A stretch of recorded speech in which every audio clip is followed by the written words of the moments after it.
तो दोस्तों स्वागत है आप सबका अपनी YouTube channel reasoning by Kadir sir में। तो दोस्तों हम एसएससी के लिए और रेलवे के लिए रीजनिंग की क्लास चलाते हैं जो कि उसके एग्ज़ाम के पॉइंट ऑफ व्यू से काफ़ी इंपॉर्टेंट है, जो हाल फिलहाल के एग्ज़ाम में पूछे जा रहे हैं। तो आपके एग्ज़ाम के पॉइंट ऑफ व्यू से काफ़ी इंपॉर्टेंट है। तो शुरू करते हैं आज के पहले सवाल से। तो आपके सामने देखो दोस्तों, ये रीजनिंग का पहला क्वेश्चन आ चुका है जो कि नंबर सीरीज़ का क्वेश्चन है। तो क्वेश्चन क्या कह रहा है कि ये 3 से 4 बन रहा है, 4 से 10, 10 से 33 बन रहा है और 33 से 136 बन रहा है। तो 136 से क्या बनेगा तो हमें पता करना है। तो देख लेते हैं इसमें क्या लॉजिक चल रहा है। तो देखो 3 से 4 कैसे बन सकता है, अगर 3 में 1 का मल्टीप्लाई करें और +1 करेंगे तो 3 1 जा 3 +1 4 हो जाएगा। इसमें कैसे कर सकते हैं, 4 से 10 कैसे बना सकते हैं, अगर 4 को 2 से मल्टीप्लाई करें और 2 से प्लस करें तो 4 2 जा 8 +2 10 हो जाएगा। वैसे ही 10 में 3 से मल्टीप्लाई करें और +3 करें, 10 3 या 30 +3 33। ठीक है, तो ये बन जाएगा 33। और 33 से 136 कैसे बनेगा, इसी को 4 से मल्टीप्लाई करेंगे, 4 से प्लस करेंगे, 4 3 जा 12 होता है, 1 यहाँ जाएगा, 4 3 जा 12, ये हो जाएगा 132 और इसमें +4 करेंगे तो 136 हो जाएगा। तो वैसे ही यहाँ पर क्या करेंगे, यहाँ पर मल्टीप्लाई बाय 5 करेंगे और +5 करेंगे। ठीक है, तो ये क्या हो जाएगा आपका, ये हो जाएगा 685। ठीक है, तो इसलिए आपका ऑप्शन नंबर 3 राइट हो जाएगा। तो इसमें लॉजिक क्या चल रहा है, पहले से दूसरे नंबर में 1 से मल्टीप्लाई किया है, फिर +1, फिर बाद में मल्टीप्लाई बाय 2 किया है, फिर +2, फिर बाद में मल्टीप्लाई बाय 3 +3। तो ऐसे करते करते मल्टीप्लाई बाय 5 किया है और +5 किया है, तो आपका आ गया 685। तो इसलिए आपका ऑप्शन नंबर 3 जो है राइट हो जाएगा। तो मुझे उम्मीद है आपको ये क्वेश्चन समझ में आया होगा। देखते हैं अगला क्वेश्चन। तो दोस्तों आपके सामने क्वेश्चन नंबर 2 आ चुका है आज की क्लास का, जो कि कोड का क्वेश्चन है। ठीक है, कोडिंग डिकोडिंग का क्वेश्चन है। तो देखो यहाँ पे क्या कह रहा है, TAHO से XELS बना है, तो HOVC से LSZG बना है, तो NUBI से क्या बनेगा। तो ये दोनों में पता करना है लॉजिक क्या चल रहा है, वही लॉजिक हमें NUBI में अप्लाई करना है और इसका कोड पता करना है। ठीक है, तो देख लेते हैं कैसे सॉल्व हो रहा है। तो जब भी अल्फ़ाबेट के क्वेश्चन आएंगे तो हमें हमेशा प्लेस वैल्यू इसकी याद रखना चाहिए। तो देखो T से X कैसे बन रहा है, ये +4 होके बन रहा है। ठीक है, A से E कैसे बन रहा है, ये भी +4 होके बन रहा है। H से L कैसे बन रहा है, ये भी +4 होके बन रहा है। O से S बन रहा है +4 होके। ठीक है, अब इसमें देख लेते हैं। तो देखो H से L बन रहा है, यहाँ पे भी +4 हो रहा है। O से S हो रहा है, यहाँ +4 हो रहा है। V से Z बन रहा है, यहाँ पे +4 हो रहा है।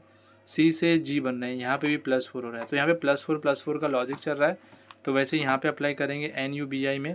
तो देखो N में +4 करोगे तो 18 हो जाएगा। 18 किसका प्लेस वैल्यू होता है, R का, तो पहला आ जाएगा R। U होता है 21, 21 में +4 करेंगे 25, 25 प्लेस वैल्यू होता है Y का, तो RY आ जाएगा। B प्लेस वैल्यू होता है 2 का, 2 में +4 करेंगे हो जाएगा 6, तो यहाँ पे आ जाएगा F। और I में +6 करेंगे हो जाएगा, I में +6 करेंगे तो +4 करेंगे तो हो जाएगा कितना 13, और 13 किसका प्लेस वैल्यू होता है M का। तो आपका आंसर क्या बनेगा, RYFM आपका ऑप्शन नंबर 1 हो जाएगा। तो इसलिए आपका ऑप्शन नंबर 1 राइट हो जाएगा। तो इसमें लॉजिक क्या चल रहा था, +4 का लॉजिक कर रहा था। ठीक है, तो मुझे उम्मीद है आपको क्वेश्चन समझ में आएगा। देखते हैं अगला क्वेश्चन। दोस्तों आपके सामने क्वेश्चन नंबर 3 आ चुका है, जो कि आपको कोड बताना है कि कौन से अल्फ़ाबेट का क्या कोड है वो आपको बताना है। तो इस तरह का क्वेश्चन है। तो देखो यहाँ पे FAST का कोड है 6842 और TILE का कोड है 5761। तो वैसे आपको T का कोड बताना है। तो आपको देखो यहाँ पर FAST और TIL में देखना पड़ेगा T किधर है। तो FAST में देखो T यहाँ पर है और TIL में T यहाँ पर। तो देखो दोनों में T कॉमन है, तो इसका मतलब इन दोनों में से कोई एक नंबर होगा जो दोनों में होगा, कॉमन होगा। तो देखो 6 यहाँ पर है, 6 यहाँ पर है। ठीक है, 8 यहाँ पर है, 8 नहीं है, 4 नहीं है, 2 नहीं है। तो देखो यही एक कॉमन नंबर दिख रहा है 6, और यहाँ पे T इधर भी है, T इधर भी है। ठीक है, तो एक ही कॉमन नंबर रहेगा। तो आपका T का कोड क्या हो जाएगा, 6 हो जाएगा। ठीक है, तो इसलिए आपका ऑप्शन नंबर 4 राइट हो जाएगा। ठीक है, तो मुझे उम्मीद है आपको एक क्वेश्चन समझ में आया होगा, काफ़ी आसान क्वेश्चन होते हैं। तो देखते हैं अगला क्वेश्चन। दोस्तों आपके सामने क्वेश्चन नंबर 4 आ चुका है आज का, जो कि अल्फ़ाबेटिकल सीरीज़ का क्वेश्चन है। ठीक है, तो चलो शुरू करते हैं इसको। तो देखो क्या कह रहा है यहाँ पर, ये E से I बन रहा है, I से M, M से Q बना है। तो देखो E से I कैसे बन सकता है, इसमें जो है +5 हुआ है। ठीक है, +5।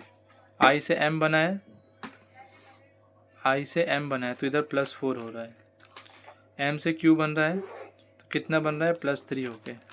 पहले 5 प्लस हो रहा है, 4 प्लस हो रहा है, 3 प्लस हो रहा है, अब 2 प्लस करेंगे 3 के बाद, तो क्यू में +2 करेंगे तो हो जाएगा 19, और 19 इसका प्लेस वैल्यू एस का, तो आपका एस बन जाएगा। ठीक है, अब देखो यहाँ से जी से एफ हो रहा है, एफ से ई, ई से डी, तो डी से क्या बनेगा हम देख लेते हैं।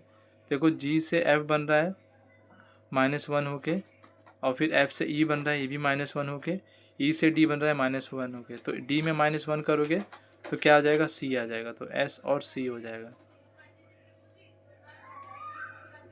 ठीक है, 1 मिनट यहाँ पे देख लेते हैं। 5 से 4 हुआ 9, 4,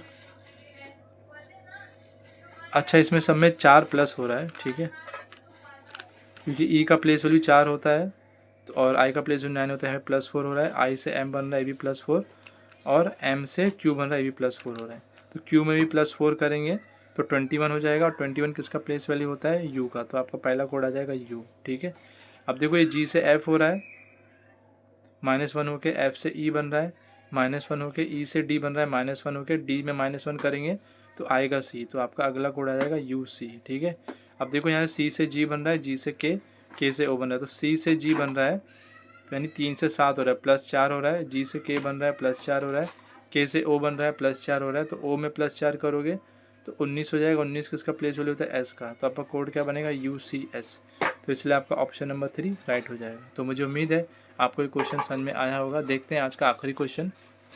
दोस्तों आपके सामने सिलॉग का आखिरी क्वेश्चन आ चुका है, जो कि आपके सामने स्टेटमेंट और कंक्लूजन दिया हुआ है। तो स्टेटमेंट के अकॉर्डिंग पहले हम सिलॉग को बना लेते हैं। ठीक है, तो क्या कह रहा है पहला statement, some hooks are rag, मतलब कुछ है हुक्स जो है वो रैग्स है, मतलब ठीक है।